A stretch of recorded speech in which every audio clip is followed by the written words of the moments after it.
Hello, I thought we'd have a little bit of a play today with some PaperArtsy Infusions. I must admit I'm a little bit obsessed with them at the moment because they are wonderful things. Husband bought them for me for Christmas and I just can't stop playing with them. So I'll show you a journal page. I'm just putting my gloves on.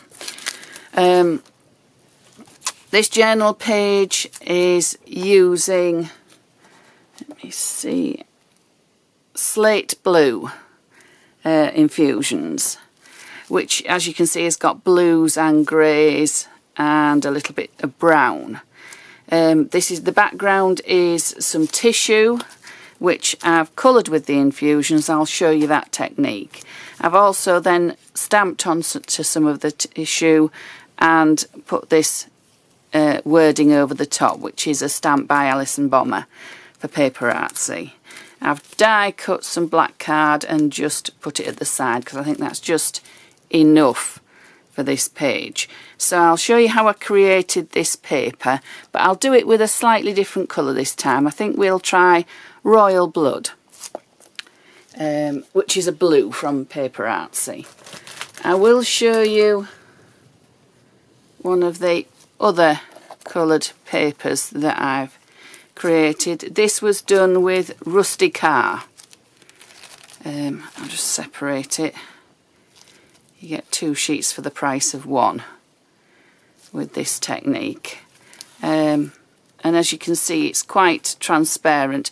When you use the decoupage glue to glue it to your page, the paler areas go transparent and you just get the lovely effect. So we'll make a start. I've got a couple of sheets of, this is just kitchen paper roll. I'm just going to scrunch it up just into a ball. You can open it out, scrunch it up again, so you've got plenty of creases. Set that aside for the moment. I've got the Royal Blood Infusions by PaperArtsy. I'm just going to give them a shake. Sprinkle some onto my glass mat. You could use a craft mat if you haven't got a glass mat. They do stain and they are permanent when they're dry, as long as there aren't any unactivated crystals in there. So just, that's why I've got gloves on, because you end up with a quite brightly coloured and grungy hands. Then I'm just going to spray, when I get my water sprayer to work. Oh, it's not going to work, that one. We'll have to go with the smaller one. Just going to spritz with water. I do add quite a bit of water. Now you could dip at this stage and you would get blues and browns, which we'll do one like that. But I tend to like to just mix it up. I usually do it with a roller or with my brush. It is rather a messy process. Any ink that's on my roller, I'll just roller onto my scrunched up tissue. And then we'll just mop that. You don't want it completely covered.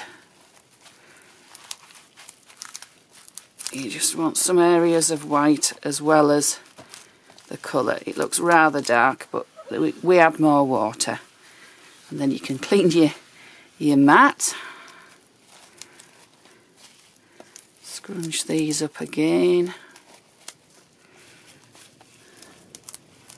All together. And then I well and truly soak the kitchen roll with water. This helps the colour that's in there to spread. And it soaks through. You want it well and truly soaked.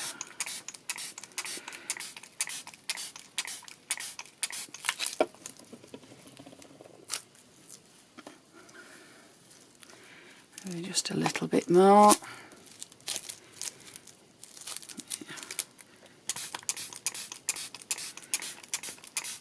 And you can see as I'm adding the water, some of the colours are spreading in the tissue.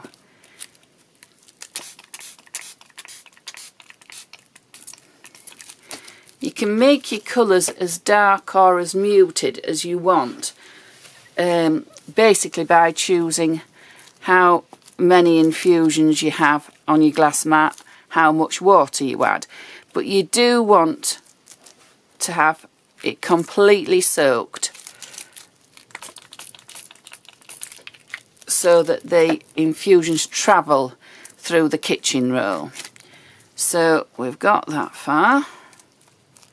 Now I find for drying, I have some old tea towels and they're very stained by all sorts of mediums. I spread that out on my glass mat and then very, very gently, I tend to shake rather than pull, the kitchen roll out.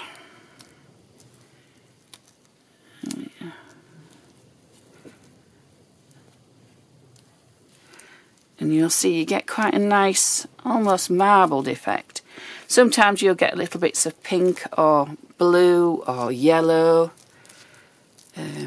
There's all sorts of colours in the infusions.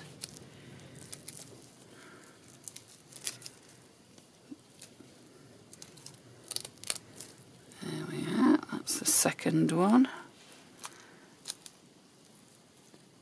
There we are.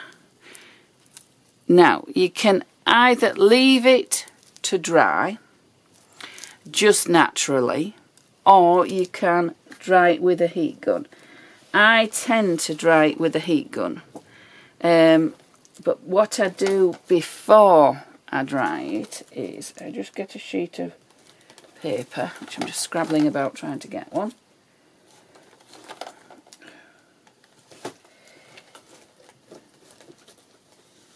Get a sheet of paper. Right, this is quite reasonably heavy printer paper, and you can just lay it on top of your wet tissue and press. It's a bit like a 2-for-1, this. Yes, you can do this, which removes some of the moisture from the kitchen roll. But sometimes you get a nice print as well.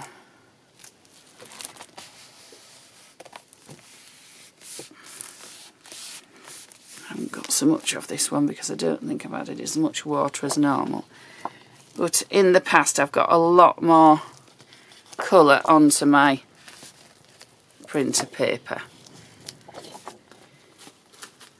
I'll just show you one that I did with a mixture of pink and orange.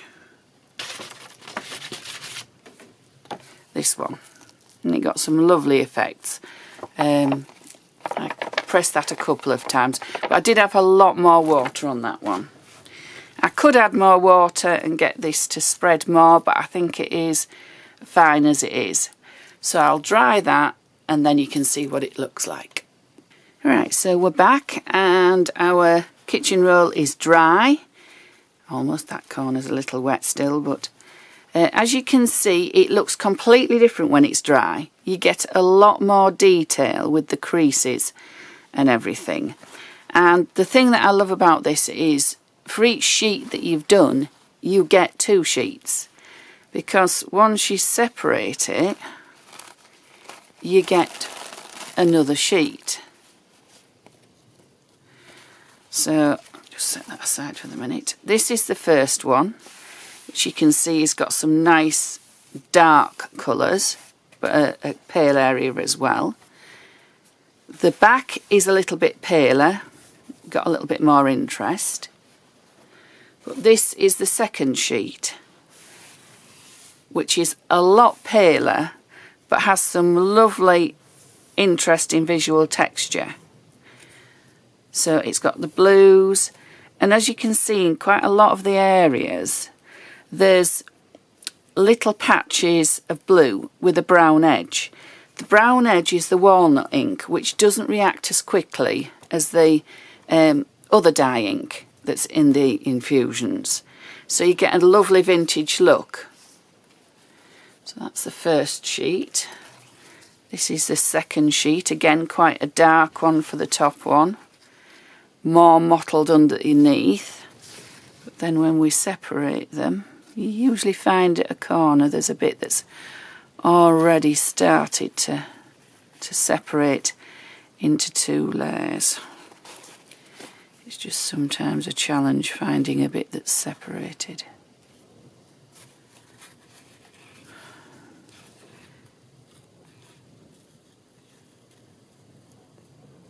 Here we are, there's a bit there that's separating.